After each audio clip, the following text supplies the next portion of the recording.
Good morning, everybody. Welcome to my show. It's Camo Dave here. I don't know what the date is, and I don't care what the date is.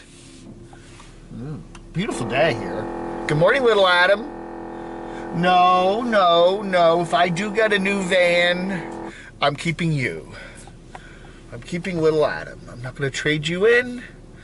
You're going to be, you are like my content car. I have a content puppet and a content car.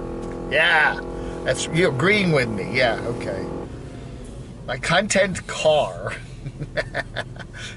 Everybody's got the content dog or the content cat, cute, whatever. The content kids.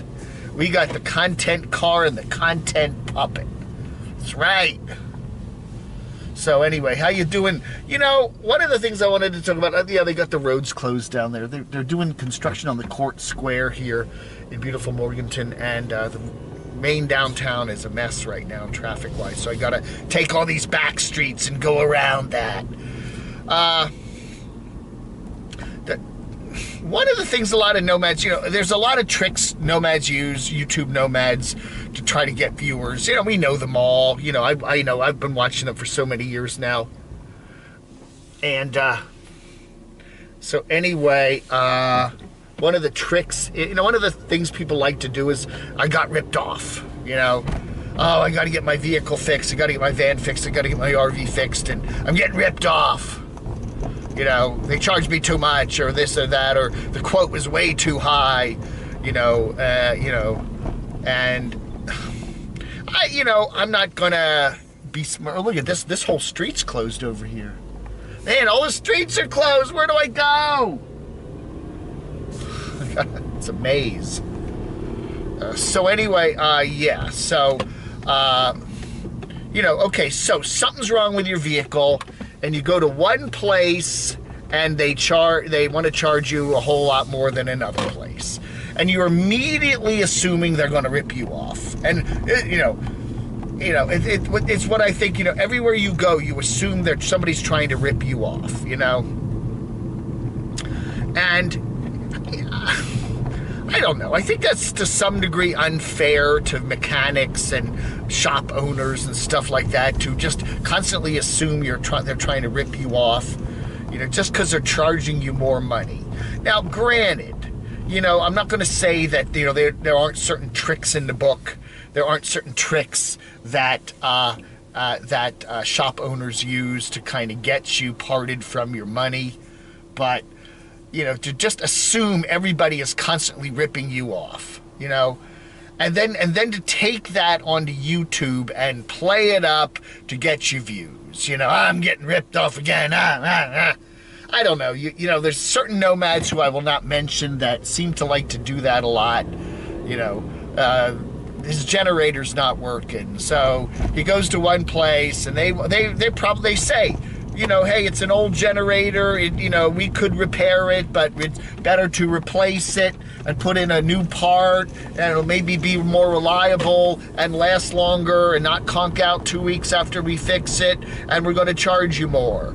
Or the other one is, or you pay less, and, just assuming that every time someone charges you less means they're not ripping you off. That's all I don't know. And to just do that over and over again, and constantly comparing, anytime anybody charges you more, they're ripping you off. Now, again, and then putting it on YouTube, and then putting up the name of the shop or hinting where the shop is, and besmirching other people, and then using your power as a YouTuber. I've got hundreds of thousands of viewers, or 50,000 views or whatever, and I'm going to really stick it to ya. I'm going to really do that, I mean, you're dealing with people that are, I don't know, they own a shop, they're a mechanic, but, they don't have a YouTube channel, but you do.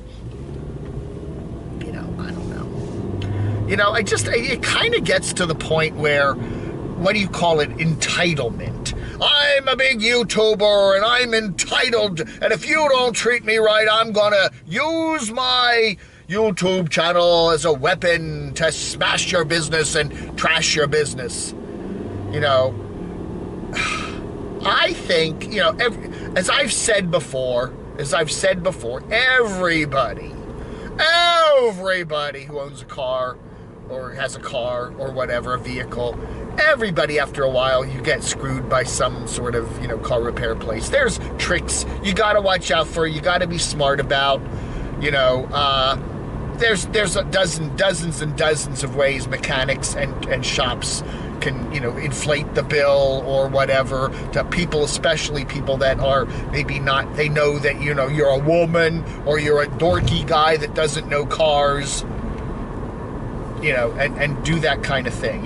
They take advantage of you. I mean, everybody, all these tradespeople kind of do that in a way. But then to use your channel as the weapon, use your channel as the, whack-a-mole. I'm using my channel as my weapon, and then I'm immediately assuming that everybody that, gives me a quote that I don't agree with or whatever is trying to rip me off. I don't know. You see that over and over again, and again, it's another thing that you can build your, it's clickbait. It's clickbait. I got ripped off again.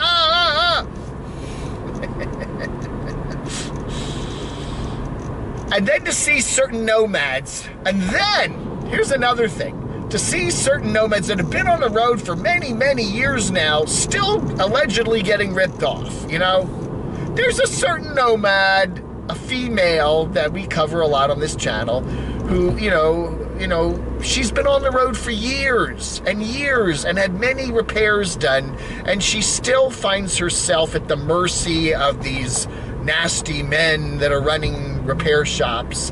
She should know now. She should know better, I mean, it is, anytime you deal with a repair shop, it's a two-way street. The customer and the mechanic, and and you got to be on.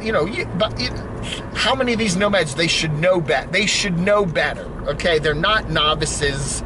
It's amazing how many people that are veteran YouTube nomads that still get taken for a ride by repair shops, and I don't think. I really think that is just clickbaity stuff, just to get people to watch, And they're kind of trashing the repair shops in order to get the views.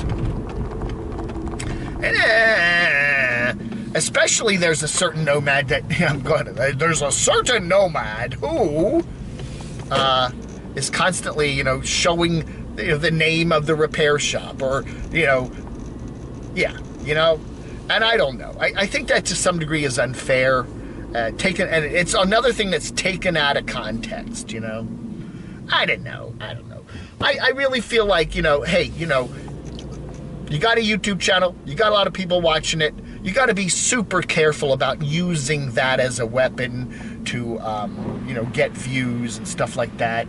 And that's all I'm saying, I mean, really, oh, look at this. We got an Itasca in the Walmart parking lot today.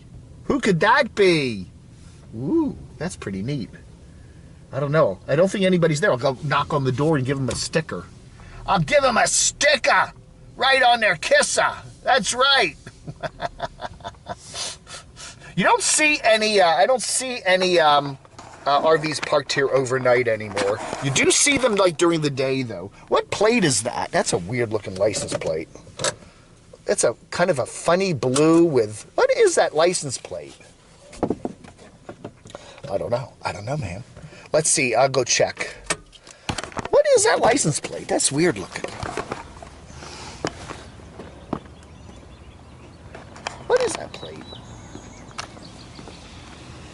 Wisconsin. That's a weird plate. Have you ever seen a plate like that? Collector. It's a collector plate for Wisconsin. Huh. That's a weird looking plate. Anyway, I don't know. I never saw a kind of a... I'm a real license plate freak, okay? I really am. I love to look... I love the whole history of license plates. And that's a weird looking plate. Anyway, collector. I guess that's sort of an antique vehicle, isn't it? I don't know. What do you think? I don't know. I gotta run in the Wally World, get my mask. I love wearing my mask. Oh, yeah. These cheap paper masks, man. I don't know. I have some others in the car here. I don't know. So anyway, I'll be right back. Oh, I'm sorry, that was a misfire. Sorry. Yeah, I went over there and offered them $2,000 for that, and they sold it to me. Oh yeah, I got an Itasca.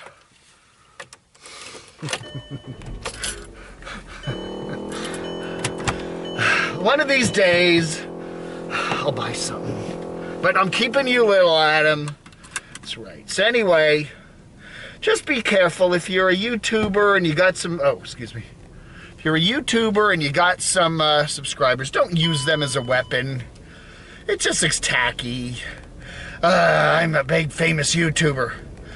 You know, I had a run-in with my local cable company a while back where my internet was not really working well, and I could have, done detailed videos about all my problems and stuff like that and put it up there, and I'm like, you know what?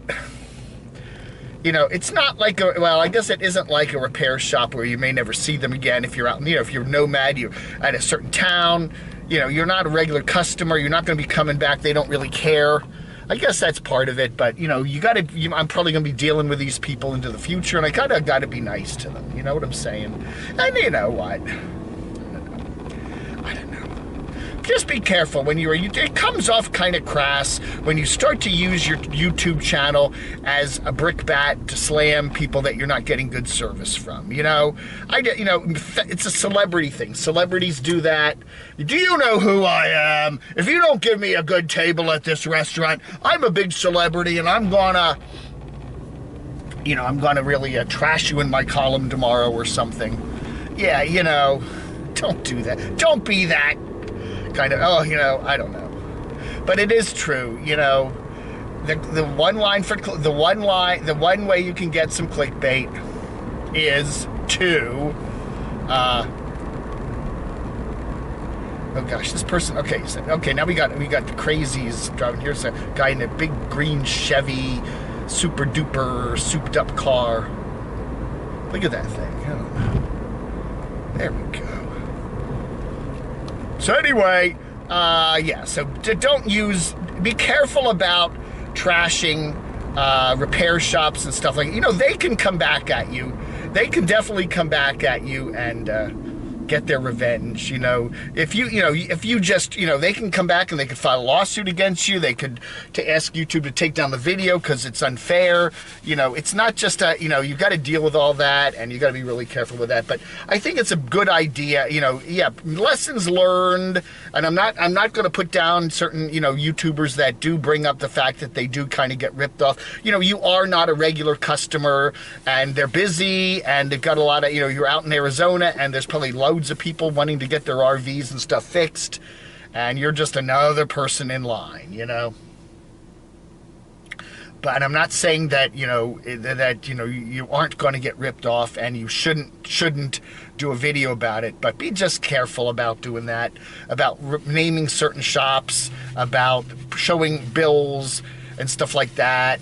I don't know. It just kind of gives you as a YouTuber a kind of a mean streak about you.